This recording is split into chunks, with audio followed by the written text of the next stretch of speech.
Okay, let's get started. Welcome, everybody. And this is a really exciting class that we have prepared for you. And the topic is about the 6 ways of how you can make money and build wealth in real estate. Now, usually the folks that are interested in this class and are in the audience today you're here because number one, you're interested in real estate as an asset class. In fact, it's a great asset class, right? It's something that you can feel and touch. That's all what we always say in terms of real estate. It's not like a virtual type of asset, and it has great potential for appreciation, depending on your strategy, of course. And we're going to talk about the different strategies where how you can make it appreciate and make it a great asset to own. Now, real estate investment is also a great vehicle to grow and secure your financial future too. And that's what we're talking about in terms of wealth building. And so, congratulations for being here and really taking control of your financial future and your financial security. Now, let's get started. Now, we're all here because we know that real estate investments can be a very lucrative business, right? If we know how to do it, that's the most important thing. You can lose money too. So how can we kind of avoid all the pitfalls and make sure that it will stay lucrative for us? Right? You probably personally know somebody who has invested in real estate and made big profits or have built a substantial wealth over time. In fact, we're working with someone right now that has built a close to 100 property portfolio, and she's sitting on a lot of equity right now. So how do we get into this game, right? We're gonna spend the next hour learning about the different ways we can play this game and how we can really excel in it. Now, to just kind of show you, what success may look like, here are a couple of success stories. And obviously, every deal is different, every case is different, and some of these are kind of outsized profits as well. So it's certainly not representative of what an average deal may look like. But these are some of the deals our clients have sent us, and they're kind of impressive. So we want to show it here. All right. So this is a deal where the investor made $46,500. Okay, and then we got a couple more too. Like these are even bigger. Every deal is a little bit bigger. This one is quite a bit bigger. $85,610 profit. Okay, and then here's another one, right? $88,862 profit. So if you do it right, if you know what you're doing, you can make quite a bit of profits. So naturally, the question is, how can I work deals like this? How can I find these deals? How can I work the deals? And how can I structure the deal so I can make this amount of profit? And how can I make money? So we're gonna answer those questions in this webinar, especially kind of the first half of our class today. We're gonna talk about how you can make money, right? The money-making techniques. And then we're going to dive into a little more advanced, which is the wealth building portion of it. All right. So I hope you're excited and you're kind of ready to go, and you're taking notes. Right. So our promise to you is that at the end of this class, you're going to understand the top 3 money making techniques and also the wealth building techniques using real estate investments as a vehicle. And typically, this class is for new investors looking to get started. And I would say the wealth building part can be a little bit advanced, because it has to do with tax laws as well. And so if you have been investing for a while and you kind of see the wealth building piece, it could be new for you also. So make sure you take good notes and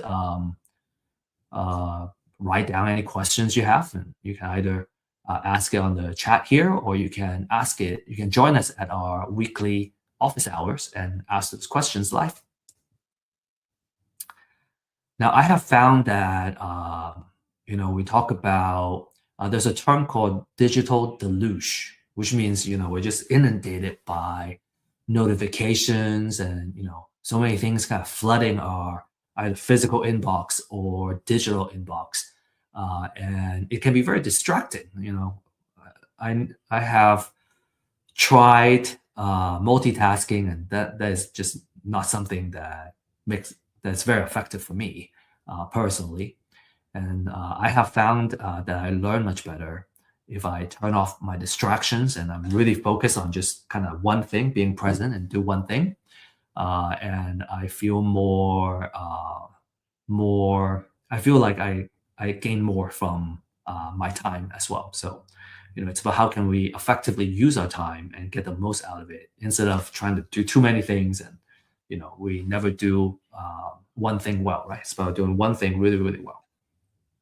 So, with that said, our suggestion would be to really kind of focus, right, and take good notes on an important class like this, and use the chat too. You can use the chat to connect with your fellow audience, fellow classmates, and you can also save the chat so you can save everyone's contact information. So I highly recommend that you use the chat as a way to network, right, and as a way to uh, gain the most out of this session, right, the next hour, and really make an effort to connect for coffee, for example, after the class, and make quality connections.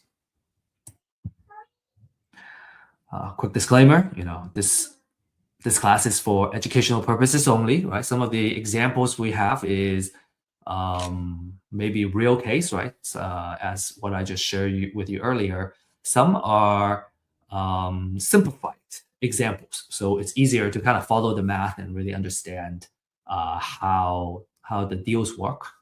And so keep in mind of that.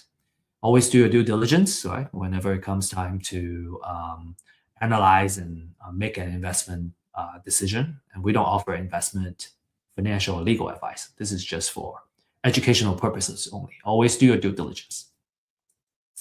So, quick story, background about myself. I have, as I grow our company, Real Estate IQ, which focuses on helping investors find deals and also find success in real estate and using real estate as a vehicle to build wealth. I have kind of really honed in on my marketing skills, and I think as you grow your business, you're forced to pick up a lot of skill sets, and so real estate data and what we call intelligence augmentation, right, using AI to help us make faster and more reliable decisions. And that's my background. And before that, my background was in science and engineering, so very technical background. But I was always interested in real estate and the very kind of passive earning power of real estate. And what I learned over time is that there's actually ways you can make income very quickly as well in real estate. So kind of both kind of active, right, active income and passive income, and the wealth building factors of it really piqued my interest in real estate investments, and that's why I'm here today. I'm kind of spreading the language, spreading the belief, I guess. And I had this struggle, and I still see kind of a lack of information and good data, good knowledge out there. And I think it has improved, and that's what Real Estate IQ is all about. And I think you're just fortunate to be here today because you can get the knowledge, get the data and tech, and also our hope is that you can leverage this opportunity and leverage our community to network with mentors and fellow entrepreneurs, and really kind of use all the resources to grow your business. Because of all this struggle, as we were kind of learning about real estate investments and kind of doing the deals, we have built Real Estate IQ to address these issues, these problems, right? Webinars and classes, because education is the ultimate equalizer, right? It really kind of helps us rise up to the level that we want to play in. And we offer deal finding, right? Distressed owner, distressed seller, distressed property information. That's what we call a deal. You have to, it's a certain type of distress and situation that allows you to acquire the deal at a good price or good terms, so that you can monetize on the deals, right? So we offer you that data. And then also, finally, we offer a deal makers community. It's a support system that helps you find help and get questions answered, and which I find is extremely important. You kind of, when you're just starting, you kind of need someone who is experienced and have gone through the struggle and have dealt with those problems, and just have somebody who can kind of help you make the deals happen. I find that very, very important. That was the first thing I did, is to find somebody who can mentor me and help me uh, uh, do the deals, different types of deals and situations. So it just saves so much time and struggle and headache when you have a trusted a mentor or a trusted coach that can help you out. All right, so without further ado, right, let's get started. So today we have 3 portions for this class. The first portion is going over money-making techniques, right? This is about kind of making quick, short-term money now, and how you can make a living using real estate. And then the second topic generally receives more attention because the long-term goal in real estate is usually about building assets that work for us, even when we are still sleeping, right? The passive earning techniques and how we can build the wealth, right, as we're sleeping. So that's a very exciting topic, and we'll go over that next. And then finally, we talked about a couple of bonus materials. If you have read about the introduction of this class, we got a couple of tools that we want to share with you, and that's our bonus material that we're going to share. Make sure you stay until the very end, and I'll share with you the link and the code, the QR code of how you can find and download these materials. Okay, so let's get started, right? So let's talk about the top 3 money-making techniques. And I would say the most popular one and the most lucrative one is fix and flip. So essentially, you're buying what we call an ugly house, right? It's an ugly house or outdated house, and you usually want to buy it at a discount. Okay, you improve it, and then you sell it for more than you pay for it, and you keep the difference as a profit. How the money is made is usually you need to, number one, is to buy it below market value. And usually it's because of the condition of the house, right? Maybe, like I said, it's ugly, or because of distress. An example of distress would be a home needing a lot of work, or a house going into foreclosure in the next 30 days. And so the owner either lose everything and potentially owe more money after losing the house, or they can sell it to you. So that's a very strong sign of distress. And then you add value through renovation. And you got to control the cost. You got to know, what you need to do to fix up the house to improve the property, and then you capture the what we call a spread, right? The sale price minus everything you put in the house, the purchase, the rehab, the financing cost, the closing cost, holding cost, everything, and then you get your net profit. And I'll have an example for you to kind of really visualize what the numbers may look like. The key benefit for fix and flip is that there is a potential for relatively big profit in a relatively short time. Usually maybe a quick project could be 3 months, maybe it can go as long as 10 months, up to a year. but usually it's months and not years.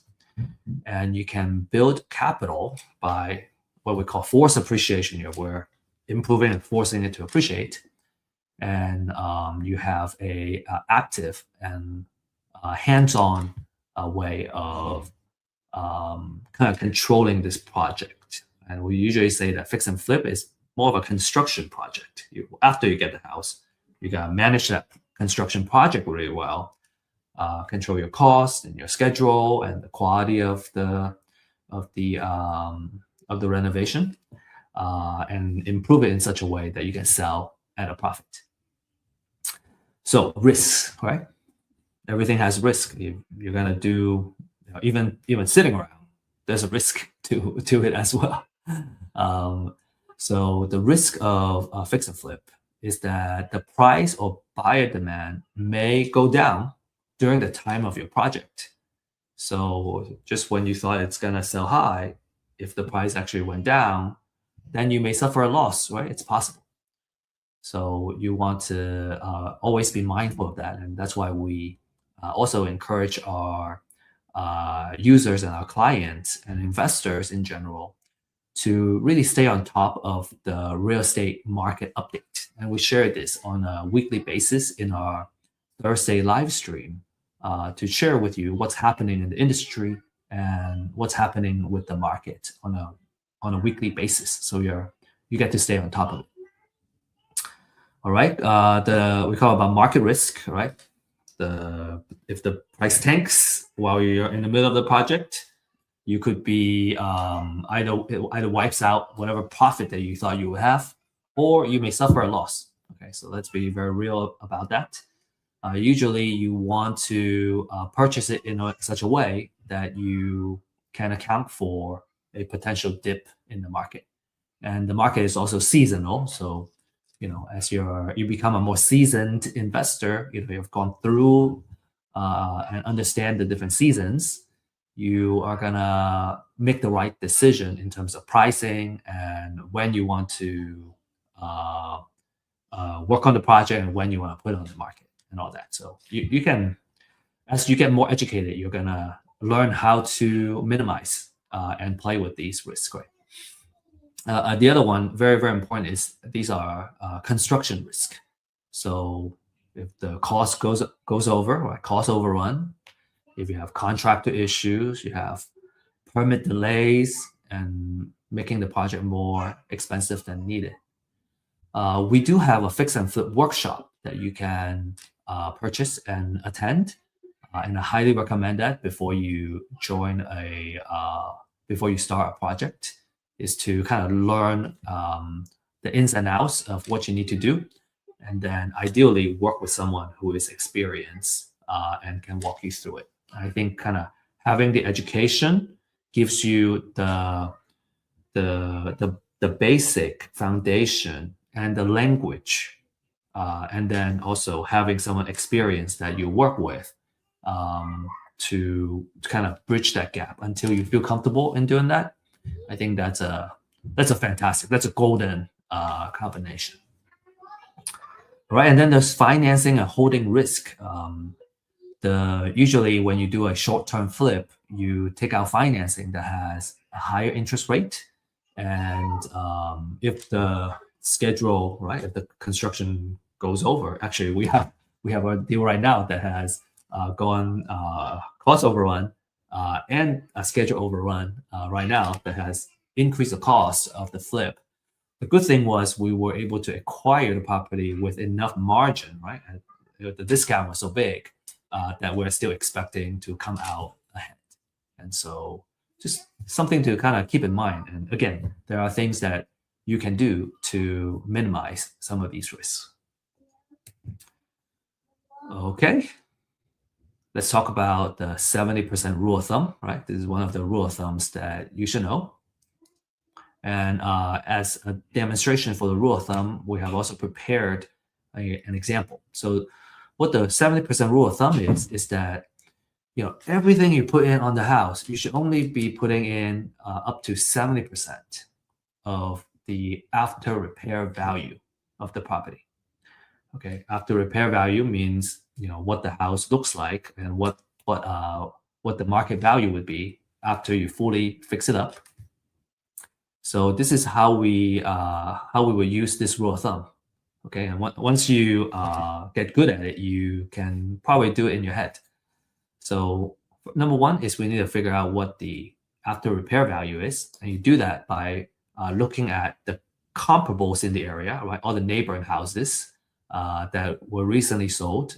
How much were they selling for? And based on that, you can come up with the value, and you multiply it by 70%.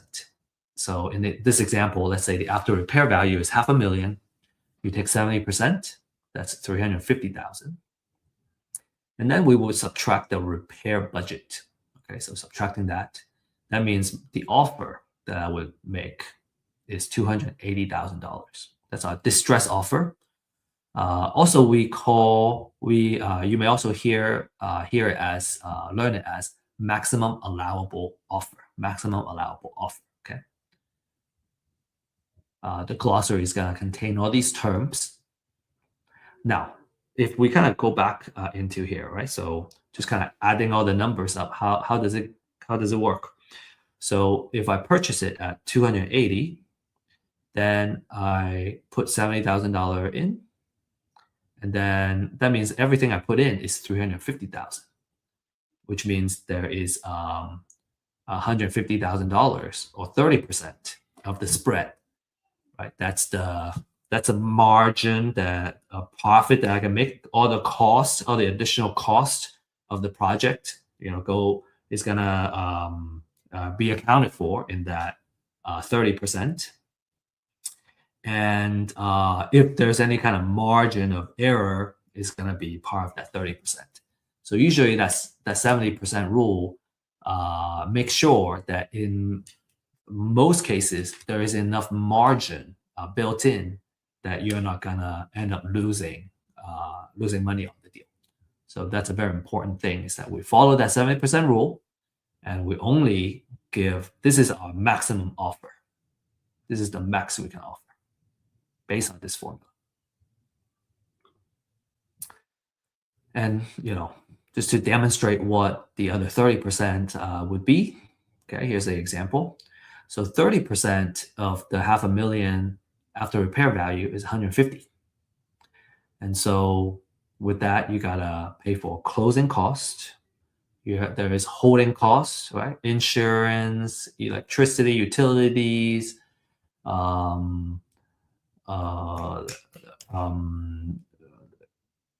I think that's probably the majority of it. Let me see. Utilities, you got home insurance, right? And if it requires landscaping to maintain the house or whatnot, right? Those are all part of the holding cost. And then you have the financial cost. Okay, financial cost means if I take out a hard money or private money loan, these are usually short-term, high-interest loans. If we leverage that, usually leveraging is gonna make it so that we can potentially make better cash-on-cash profit. And so some people may decide to use their own funds, but in this case, in real estate investments, people usually leverage a short-term loan, high-interest kind of lender to help with the purchase and the rehab of the property. And as a result, you got incurred this financial cost. There are origination fees and interest that you got to pay for financial costs. Now, as you can see, even if you account for that, you are subtracting all of those costs, you can still make, in this case, $90,000 of profit. That's still a really nice sized profit, considering that you just need to find a deal, right? You get financing. You probably need a little bit of capital and liquidity in your bank account in order to qualify for the short-term high-interest loan. Lenders usually want to see that you have liquidity in your bank, even if they are funding 100% of the deal. So typically, you're going to need a little bit of capital to play the fix and flip game. What else?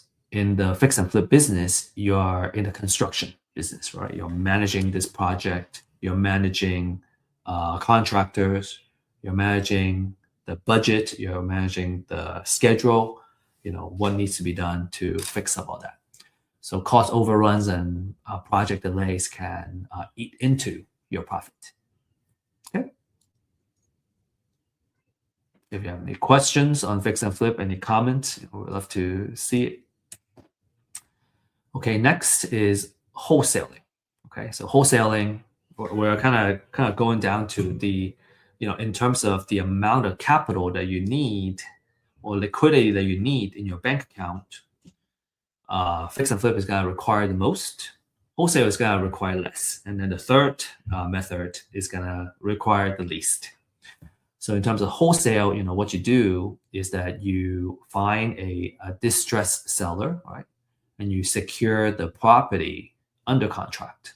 Okay, so it's a signed contract. Usually it will need to be below what an investor is willing to pay for it. And then you sell the contract, right? So you're reselling the contract, which is the right to purchase the house, not the house itself.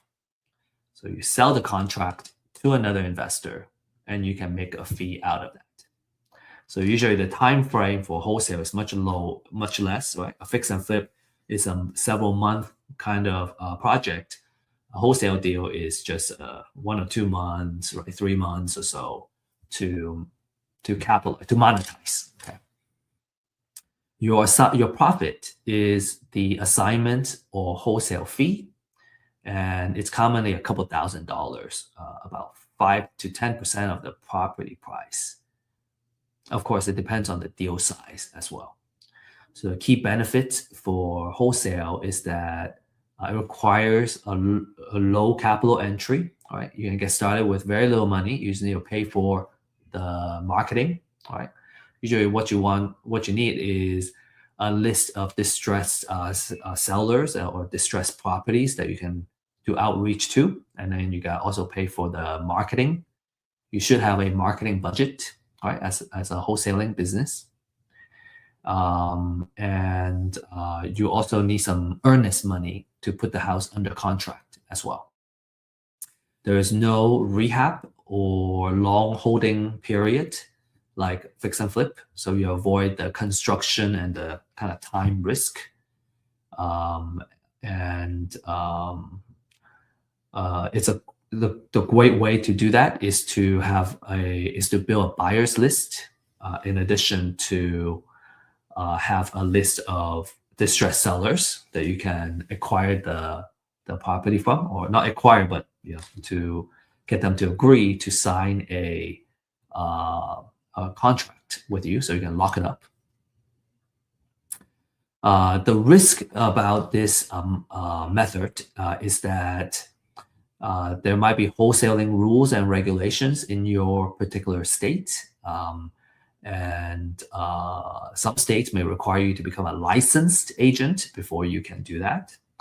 And if you overpay in a contract, or you can't find a buyer in time, then you're gonna risk not being able to sell that contract, and you could lose your earnest money. There are ways to mitigate that. And you gotta get really good with lead generation and maintaining trust with your seller. So those are the things that you need to watch out for wholesale. This is a demonstration of a wholesale.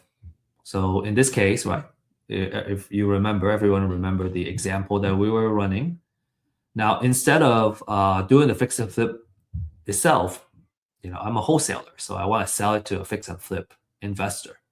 So in this case, I need to subtract my wholesale fee. So let's say I want to make $20,000 wholesale fee, then the maximum offer that I would make is $260,000. So if I put it under contract for $260,000, I tack on my wholesale fee, then the investor can buy at $280, and they can still fit the 70% rule.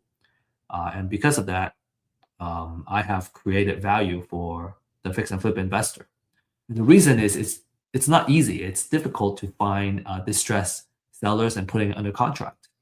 The value that we're bringing to the market is that we got it under contract, and we got a seller ready to sell, and the buyer really appreciate that. Right? So as a result, we make the $20,000. And for a fix and flipper, as long as they can acquire a property with that 70% rule, and they're already going to make their margin, they would be happy to pay you a wholesale fee.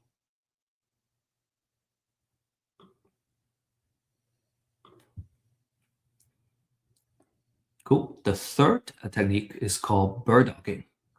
And as a bird dog, your job is a lot easier. Okay, you just need to look for motivated sellers or distressed or undervalued property. So you could be kind of driving around and you can see a house that's abandoned. And what you would do is you want to figure out who the seller is and get a hold of the seller. In that case, if it's a abandoned house, and the owner, you can reach the owner. Usually, they will want to sell if you can help them to sell the house, and then you don't need to put it under contract. You just need to get the information, pass it on to either an investor or wholesaler that can put it under contract for you. So how you can get paid as a bird dog is you would either kind of get paid a flat fee for every deal that's closed, right? That's called finder's fee. Typically, you can probably make at least $500 at least per deal. If the deal size is bigger, you can get it. You can get a bigger finder's fee usually, and so typically it's a flat fee. I see a lot of flat fees, $500 to $2,000, up to $2,000 per deal, and or a percentage of the profit. You can negotiate like something like that with the investor. Usually it would need to be like a fix and flip deal that they can exit. So payment usually happens at closing or right after closing, when the investor finishes when the whole transaction is done. And usually as a bird dog, it's recommended that you request to get paid at closing. It's the easiest. So in this case, you want to make sure you make an agreement with an investor that when you bring them the deal and they close it, they're gonna get you paid. So the difference between bird dogging and wholesaling, right? So what's the difference? For bird dogs, they don't get the property under contract. The wholesaler would get under contract. And a bird dog would simply find the lead and refer the lead to someone who closes it. So it makes it a lot easier, right? So your job is just to find it, right? And refer the lead over to the investor that you work closely with. It has the lowest risk. It has the lowest amount of responsibility. And as a result, there are smaller fees. You don't make as big of a fee as you would as a wholesaler. Now that said, it makes the job a lot easier. You just gotta, consistently going out there and getting the leads, right? And kind of working with an investor that knows how to convert these deals, and you're gonna get paid. You don't have to spend a lot of your time following up on the leads or whatnot, right? You're just, finding the lead, making the referral, and then you keep moving. You keep moving on. I think it's really good for someone who's just getting started, or you're kind of doing it more like a side gig. And my recommendation is just do it consistently, right? Just don't you want to keep doing it. Find a couple of hours a day or a couple of hours every week, right? Several days a week to just kind of consistently doing it. And then when you have it's always a volume game, right? A numbers game. So if you have enough leads, a percentage of those leads will convert, and that's how you get paid. So wholesalers, you A wholesaler would sign the contract, right, with the seller, and they can control the deal because they own the contract. And there's more risk, there's more work, but a larger payday for a wholesaler.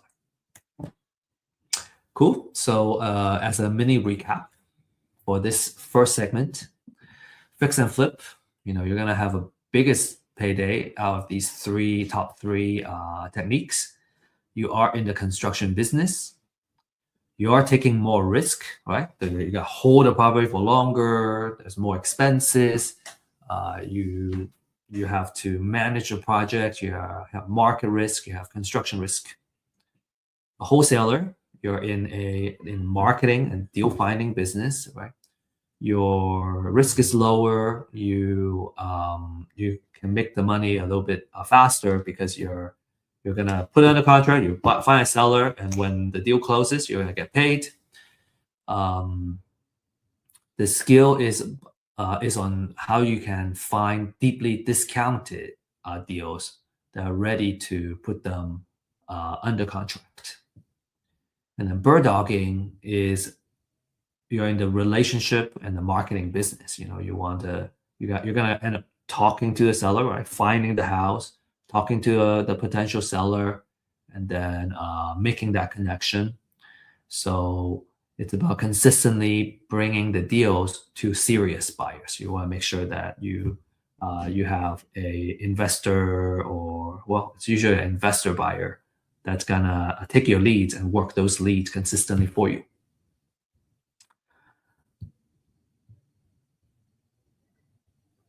Okay, so that's our kind of money-making techniques, right? Short-term, relatively money, and then you either get a big chunk of payday after a project, the length of a project, or a little bit shorter time frame. You don't make as much, you still make some money, and then for bird dog, you make kind of a side hustle kind of money, and you can kind of learn the game. Some people are just satisfied, people go, well, I can start bird dogging, just kind of learn it and make a little bit of money. And then as I get better and better at it, I can start moving up the food chain and, start flipping and doing bigger projects. Cool. Now, usually when we see this, right, we see kind of, like I said, a progression of the roles. First you do bird dog because you have kind of like the lowest amount of risk. You don't need a lot of money to get started, and then you kind of move up to wholesaling. You can make a little more money, and then as you accumulate more of that capital, you can start doing fix and flip projects. And then this is kind of lead into our next segment, is when you're starting to do fix and flip, you can start getting a big chunk of capital. So what are you gonna do? You're gonna just spend it? Well, no, usually you invest it, right? You either invest it in other asset classes, or you can invest it in real estate as an asset class in the form of a rental property. And that's kind of what we're gonna talk about as one of our wealth building techniques. Cool. We're gonna talk about the 3 wealth building techniques. Okay, so the first step is buy and hold. So you buy usually a pretty solid rental property, right? You put a good tenant in it, right? And you let them help you pay down the mortgage. They're gonna pay you rent every month, and you subtract after all the expenses that includes mortgage. Ideally, you have the leftover, so you have a monthly cash flow every month to as the owner of the property, in addition to the mortgage being paid down. So over time, mortgage gets paid down, you're building up equity, and every month you're getting a small cash flow. So it's a way of kind of building wealth and making money a little bit trickle at a time. You're not making a big chunk at a time, but you are slowly building that wealth. plenty of examples of properties, especially in the beginning. You probably have a smaller cash flow, but over time, as the rental lease number goes up in the area, you're going to be able to increase your monthly rent also. I think on average, our rental properties, we're aiming for you know 300 to 500 per door to start. Usually, if it's break even, we're pretty good. But usually, kind of if you have a little bit of cash flow, then you have some margin for maintenance costs and anything like that, and you kind of build up that your piggy bank with that monthly cash flow. So it's always very nice to have. Okay, so you want to look for good, solid rental properties. So for buy and hold, this is another rule of thumb. Okay, it's called a 1% rule of thumb. And what that means is that your monthly rent should be 1% of how much you put into the house. So let's say in this case, if the, you got to do it kind of in reverse, because what we can know is what the rent would be. And you do that by running a comparative market analysis, figuring out how much the average rent is kind of going for similar houses in the area. So in this case, let's say the monthly rent is 2,500. Then with that 1%, I multiply by 100. So the most I would put out to acquire this house is 250,000, because that 1% is here. And that 1% is gonna make it so that I always make a cash flow. Okay, so we want to follow that 1% relatively religiously, especially when you're just starting out. So if there is repair, we subtract the repair, and then my maximum allowable offer or my distress offer is 230,000. Okay, if I buy at 230, I fix it up with 20K, my total all in is 250, and I rent it out for that 1%, I'm good. That's what that 1% is about. Okay, so let's break down that 1%. Okay, how does it really make sure that we cover all our expenses and make sure it brings me a cash flow? So this is an idealized, right, example. This, we can. I think if you're interested in real life examples, we can probably do it on a one-on-one basis or in our office hours. So let's say this is in this example, right, $2,500 a month. You have mortgage, which is principal and interest. Okay, relatively, it's like around this number, 1,200. The property taxes, insurance. If there's HOA, there's HOA, and then you should always have a small budget for maintenance of the house. After you subtract everything, you would make a monthly cash flow. Okay, so in this example, 575 is a pretty good number, or almost $600 to start, and that's just for one property. So, as a landlord, this is how much money I would make in one house, right? And that's relatively pretty passive income. If I manage it myself, if I hire a property manager, which we usually do, some of that there would be additional expense, right, for the property manager, but I would still make a cash flow. Now, if every month I make this much, then I will be able to make and that's just one house. If I have 10 houses, then I would make almost $6,000 a month. And that would make it about 69,000 a year. So if you have 10 houses, that's a little bit better than median income in today's world. If I own 20 houses, then I'm kind of 2 or 3 times of the median income. I would make 138,000 a year, and that's a really good way of making sure the property is making money for you. Right, really good way to make money. And in buy and hold, you're in the landlord business, which means you're going to be working with a property manager to help you manage your property, or you directly deal with the tenants, and you got to deal with tenants and toilets, all these issues. Your attention is going to be focused on making sure all your properties are leased, right? Good occupancy rate, and they're generating cash flow on a consistent basis. So a couple of things that could be risky as a landlord is you have vacancy, high vacancy. In fact, we had a rental property that sat vacant for like 6 months. That really ate up our profits.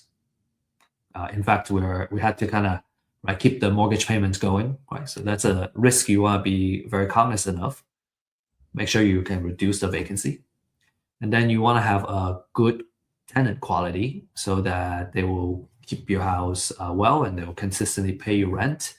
The last thing you want is to have tenants stop paying, and then you have to figure out the eviction process, get them out, and then they trash your place. So make sure you have a really high quality tenant that takes good care of your property, good credits and everything. So having good background check and really good process is a very key part of this business. So buy and hold, all right?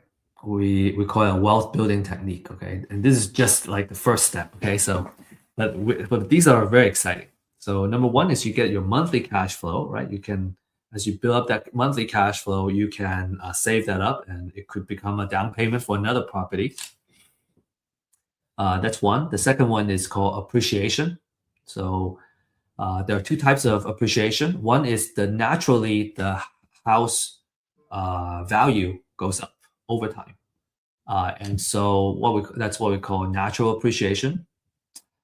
We're not going to dive into why that happens and the kind of financial side of things, but let's just kind of take it as a given that there is a natural appreciation on the property. You can also do forced appreciation, where you, if you buy at buy a house that requires repair, and then you fix it, you repair it, you can force it to appreciate. And then there is tax savings such as depreciation and interest write-off, operating expense write-off.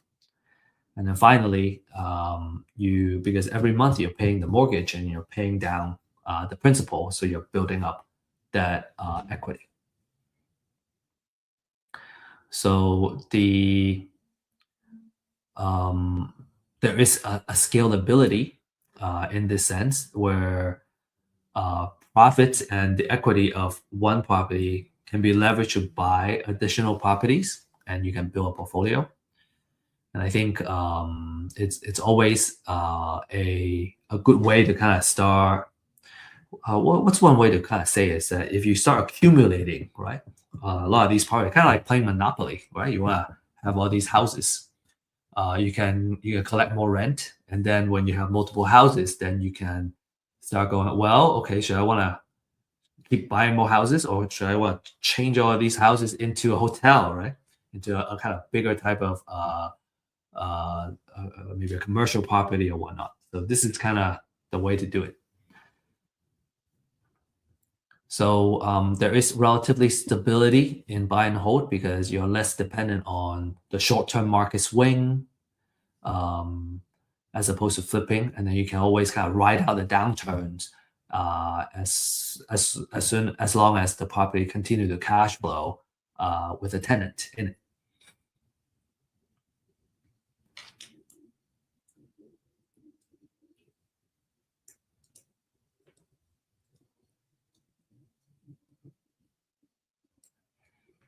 So, in terms of risk, I talk about bad tenants, poor screening. I talk about vacancy can hurt your cash flow, and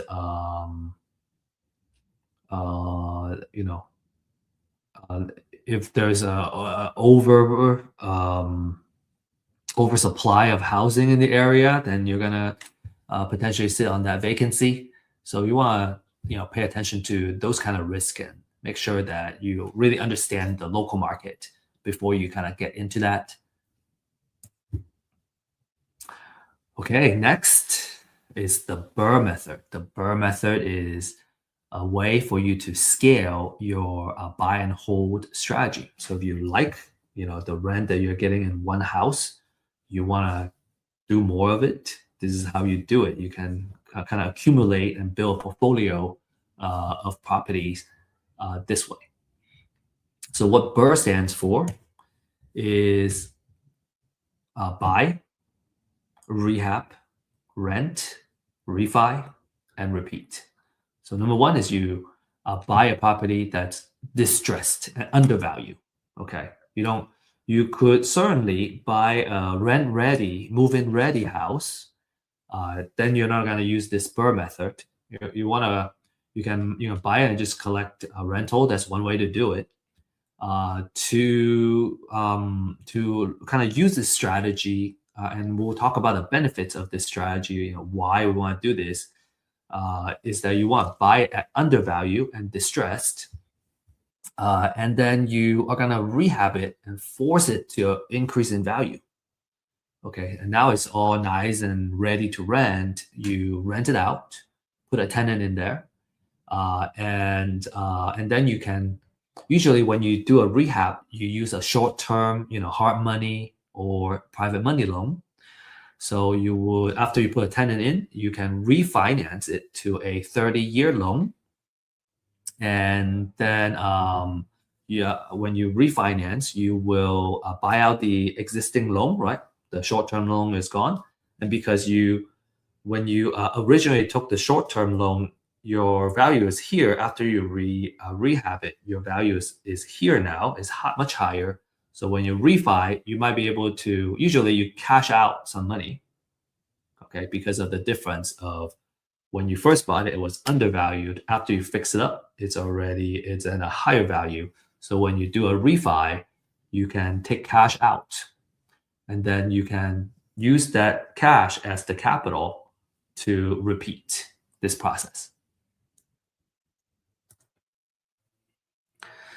So how Burr makes money? Number one is force appreciation, right? That rehab pushes the value up after a few months of the project, and it creates equity beyond what the market appreciation, the natural appreciation can provide.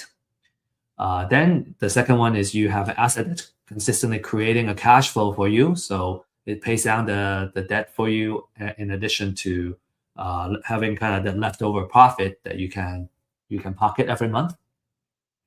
And then the capital gets recycled because when you do a refi, you take all that money out and you might be able to get some additional cash out as well. So now you can use it to reinvest into more properties.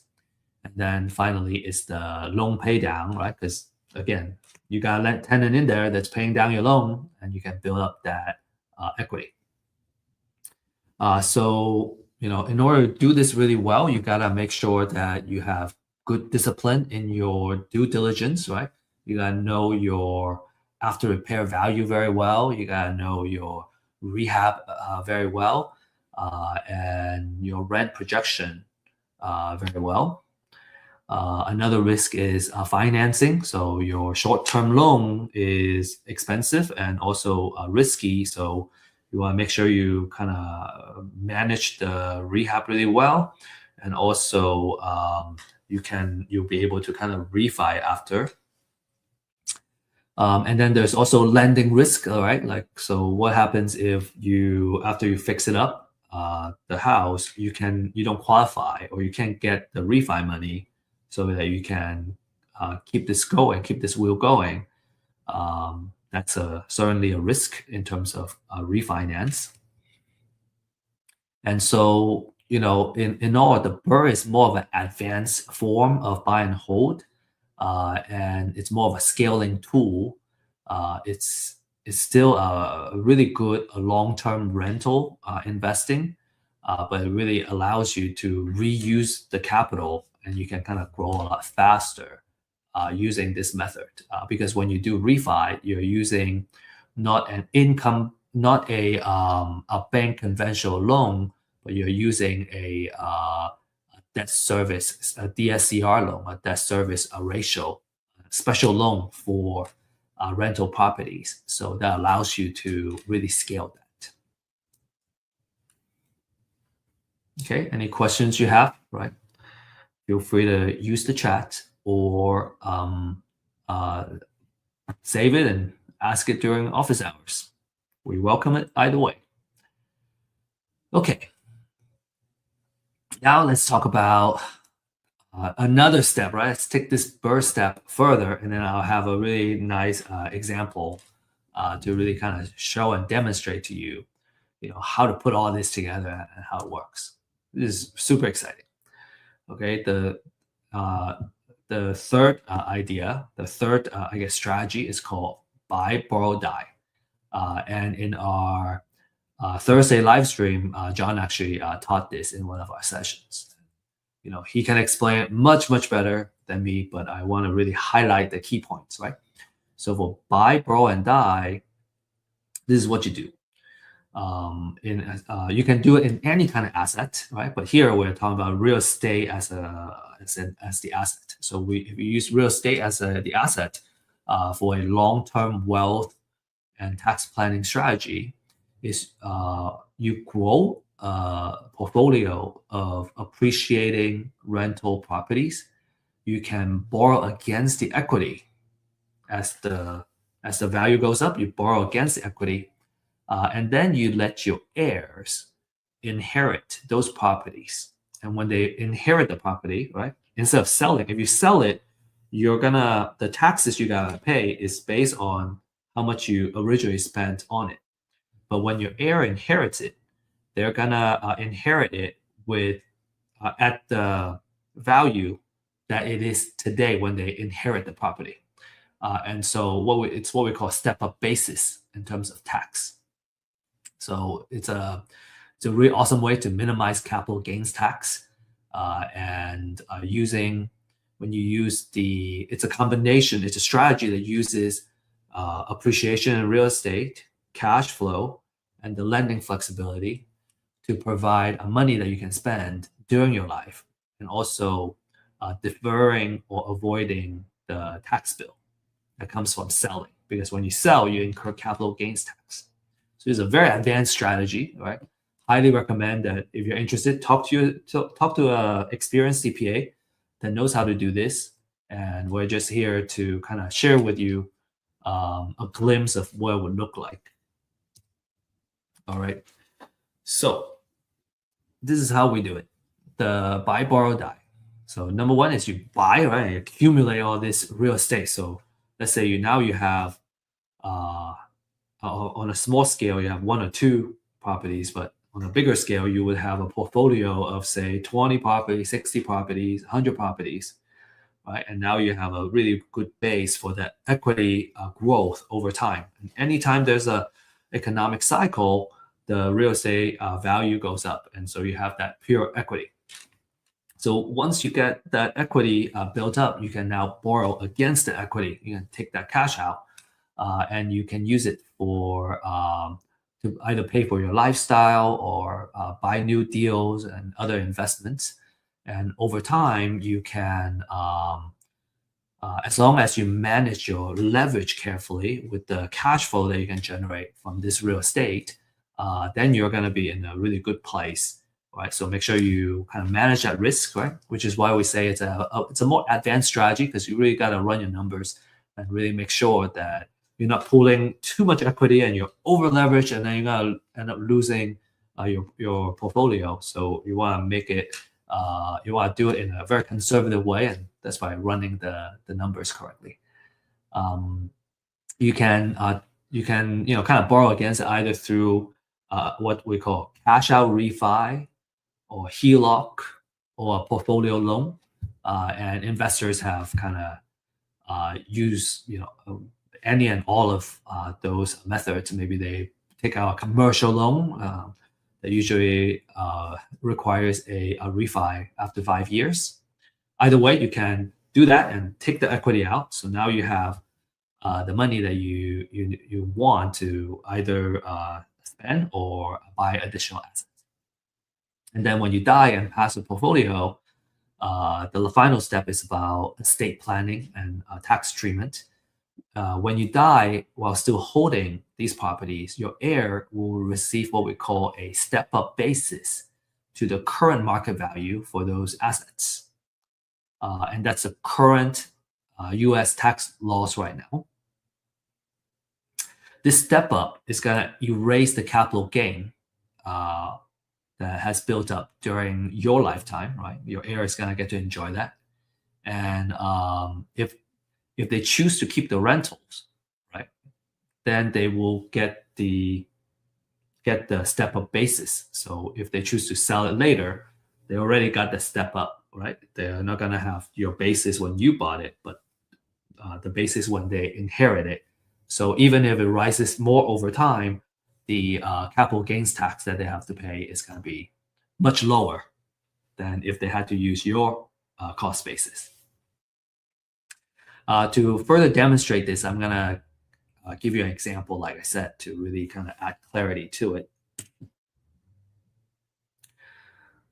So before I jump to the example, of putting everything together, just want to stress that this is a advanced, what we call hold forever strategy, and it assumes you're comfortable keeping the properties highly leveraged, right, and having estate planning kind of together to put this together. It works best for quality rentals in a strong location, so you can continue to kind of have that cash flow going on, and having a conservative leverage in place. Make sure that your professional team is kind of all working together to make sure that this works. And then another thing is that the tax laws can change. So buy, borrow, die as a framework may change over time when the tax laws change. So you always want to stay on top of what's happening with the tax law and the legal piece while you employ this strategy.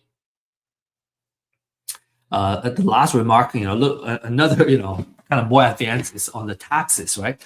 So the size of your estate matters. At the time of this class, there is a federal estate and gift tax exemption. So it's the maximum is at $15 million per person, or roughly $30 million for a married couple.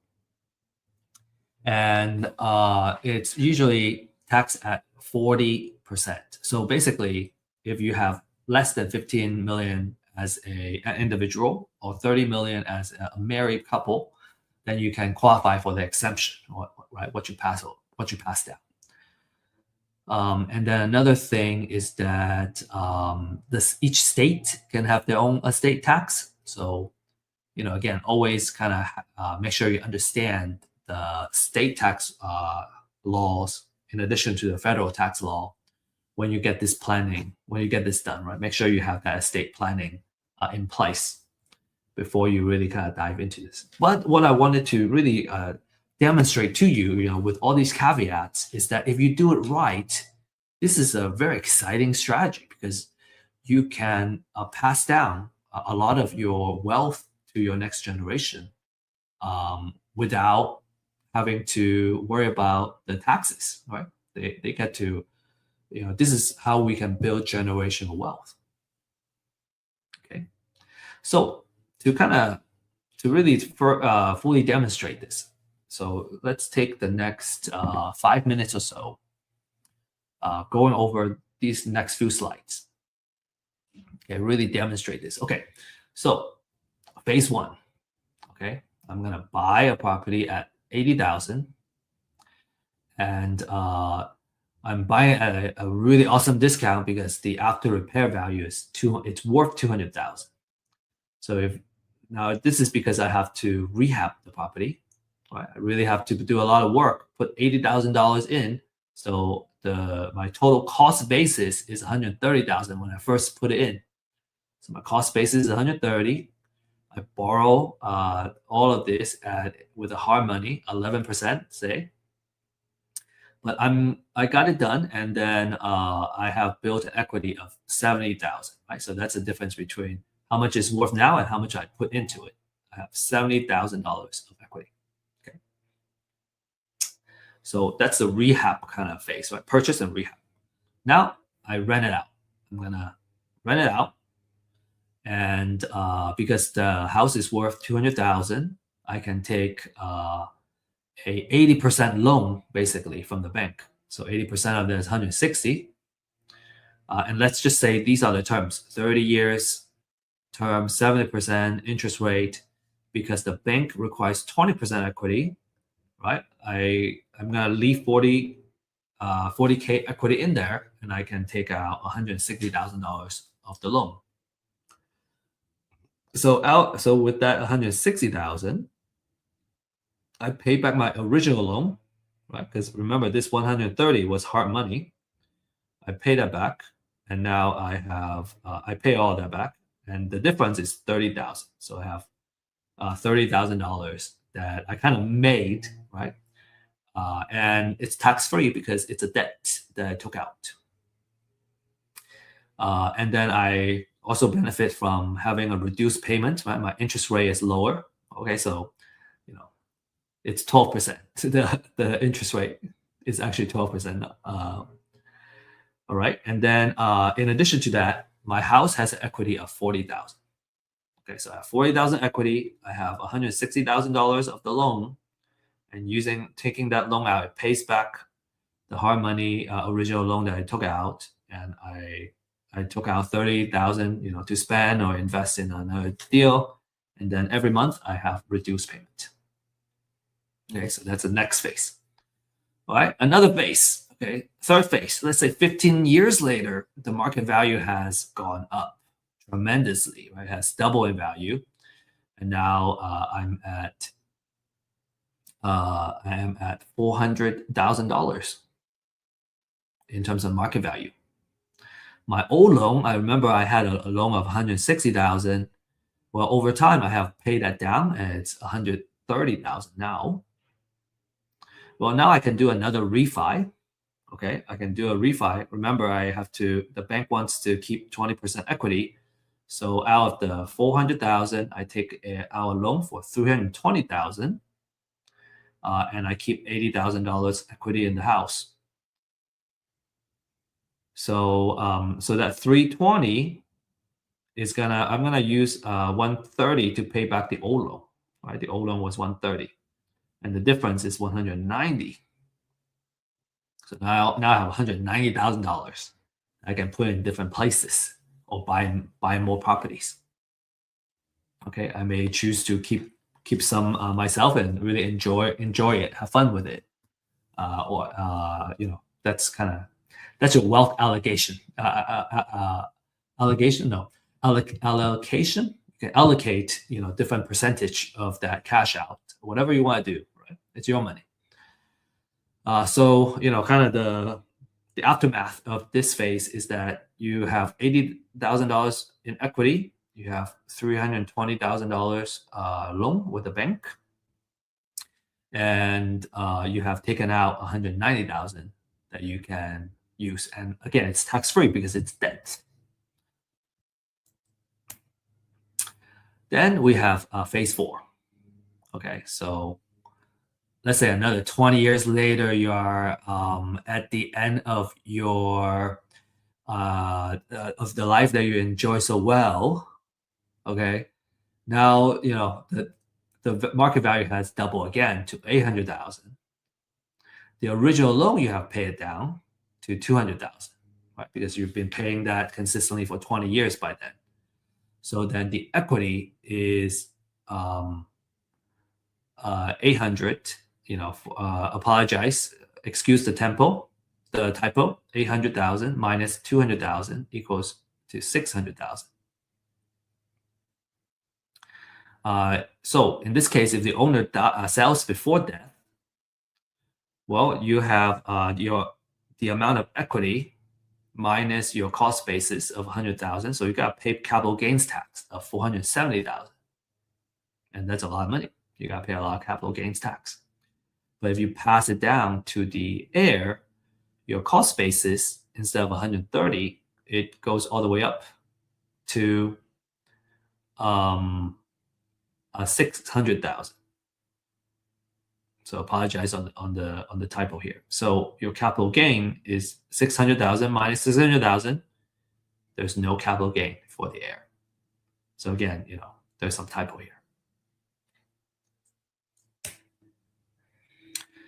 So what we have spent the past hour on, actually more than an hour, is we went over the top 3 money-making techniques and the wealth building techniques. I hope you really enjoy looking at these examples, and you're getting really excited about the prospect of using real estate to build your wealth, your generational wealth. Now we're gonna have these 2 bonus materials that I'm gonna be sharing with you in just a few minutes. All right. The first one is the rules of thumb in real estate. We went over the 70% rule of thumb. We went over the 30% rule of thumb, and there are 2 more that we want to share with you. And then there's also the glossary, right? The terminology and the language that you're going to use to really do this well. And so we thought these are really awesome resources for you to use. Naturally, at this point, your questions would be, how do I get started? What do I need to do? How can I build that wealth? I hope we got you excited enough to really want to join and play this game. And so this is our recommendation. Okay. First is that if you're not ready to take action yet, right? This is really piquing your interest, but you want to learn more about, how you do it, and maybe through real examples. Well, this is where we really share a live update of the leads, right? The distressed seller leads that we work on, the deals we have acquired and we're improving, and we're in the middle of building a portfolio right now. So where each deal are going, and then we share our market updates, how it affects the real estate investment world. And in addition to that, we have kind of financial planning and wealth building knowledge. So just a wealth of education. Everybody in here, I'm probably the least experienced. Combined, we have almost 100 years of experience in this wealth building side through real estate. So you definitely don't want to miss that. You should be joining on a weekly basis to really pick up the necessary knowledge to play this game well. If you are ready to take action, then you want to, number one, right? As you remember, everything starts from buying a house at a discount. So you want to get a distressed sellers list. The more research, the better. This is our current offering for our distressed sellers list. If you scan that QR code, you can learn more and schedule a demonstration of what that looks like and what it takes to kind of get started. Next, you need to find a mentor or a coach.